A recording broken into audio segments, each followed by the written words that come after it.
Hey everyone, it's Stranger Grayson here. Welcome back to another horror movie review.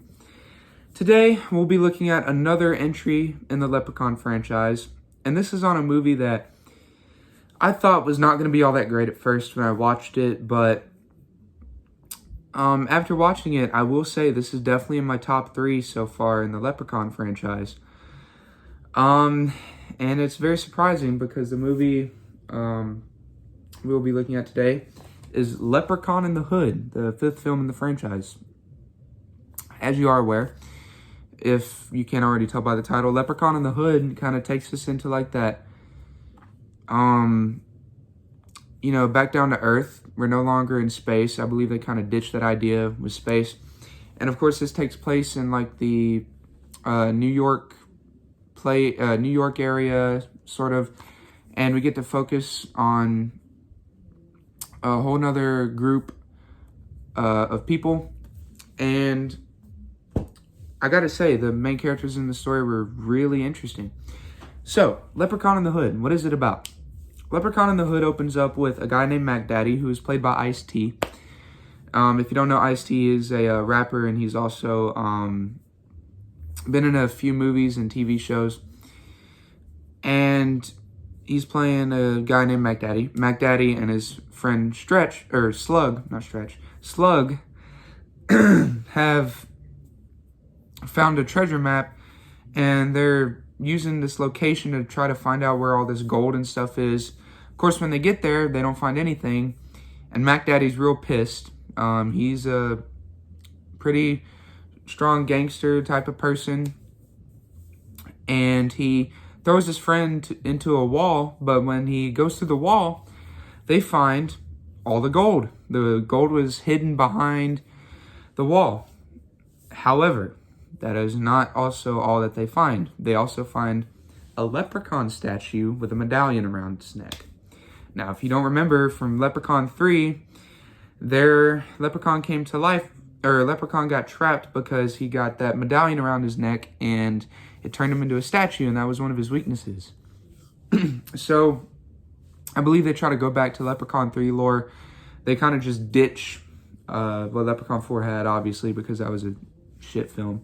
But anyway, they find the gold, and of course, Slug gets too greedy, and he takes the medallion off the leprechaun's neck. However, Mac Daddy, when he sees the gold, all he wants is this little gold flute. Now, this gold flute plays a big role that I won't delve into right now. But anyway, takes the flute. His friend gets all the other crap. And when he takes the medallion off the leprechaun's neck, the leprechaun springs to life, kills Slug, and is about to kill Mac Daddy until Mac Daddy is able to trap him with the medallion that Slug took off his neck. The leprechaun is now back in the statue state where he can't move, can't talk. He's just can't do anything. He's not a threat. So Mac Daddy takes all the gold and leaves with the leprechaun statue. And we jump to like 20 years later or so. And we get introduced to our 3 main characters, Stray Bullet, Postmaster P, and Butch. Now, these 3 are like, wannabe rappers. They're trying to spread a lot of positivity with their rapping. Nobody wants to listen to them because, it's all about positivity. They want like negative stuff and killing people, shooting people, all that.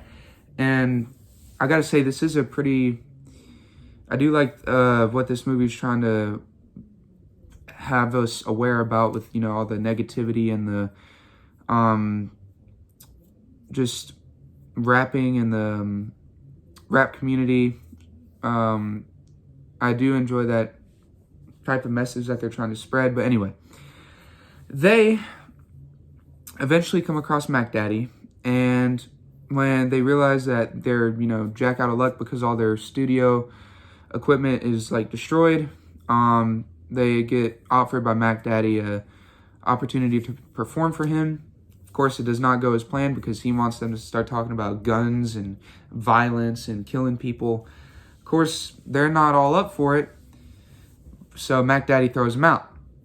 Then Stray Bullet and Butch finally have enough, and they see all the stuff that was in Mac Daddy's studio or building, and they want to rob him. And that includes them finding the Leprechaun statue. Because Postmaster P does not agree to it at first because he doesn't like the idea of violence and robbing, but eventually he comes up to it because he doesn't want to leave his, friends behind. They're like brothers to him. So they go and rob the place, get all the gold they can. However, in the process, they take the medallion, they awake the Leprechaun, and Mac Daddy comes back to the studio, and he gets shot by accident by one of the people.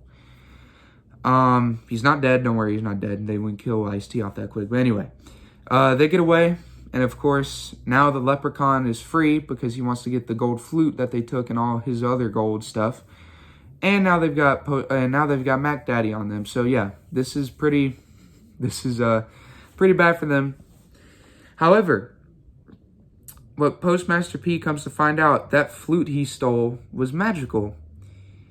And let's just say this is the driving plot of most of the movie.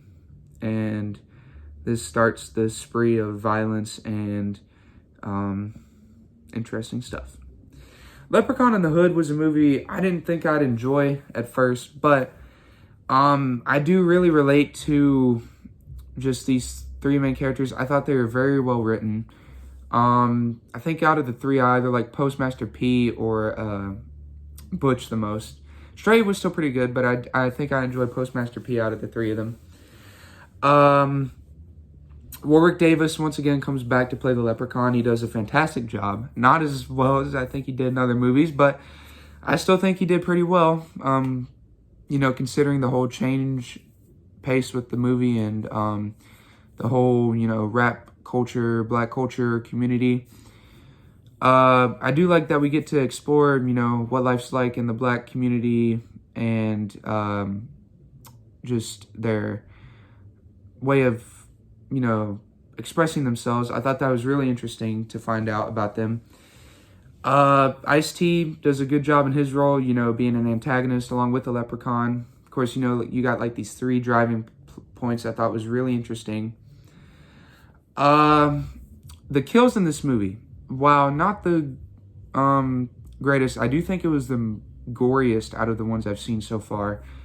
There's one where a dude gets his chest blown up and like a whole hole is just punched through his chest. Then there's another one where Leprechaun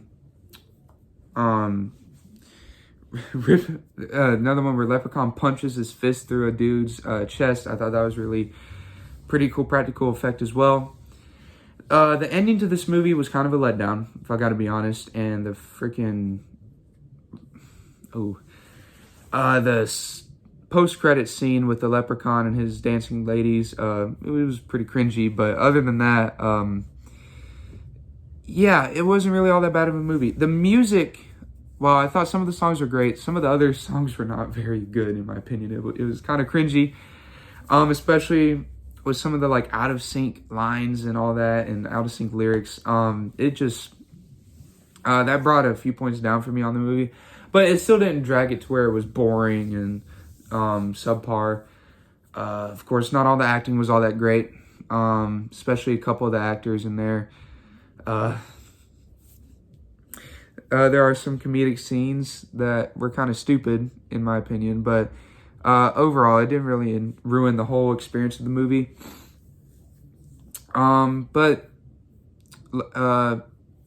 Leprechaun, once again, did an amazing job. Anyways, that has been my review on Leprechaun in the Hood. I hope you guys enjoyed. If I had to rate this movie on a scale of 1 to 10, I'd probably give it about a 7.5 to an 8. 7.5 to an 8. Yeah, let's go with that. 7.5 to an 8 out of 10. Really was not that bad of a film. Definitely recommend checking it out if you've never seen it. But anyways, what is everyone's thoughts on Leprechaun in the Hood? Let me know down in the comment section down below. Would really love to hear your thoughts on it.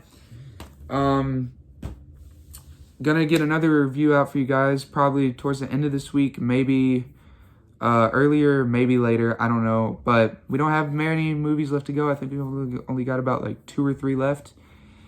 And that's pretty much about it.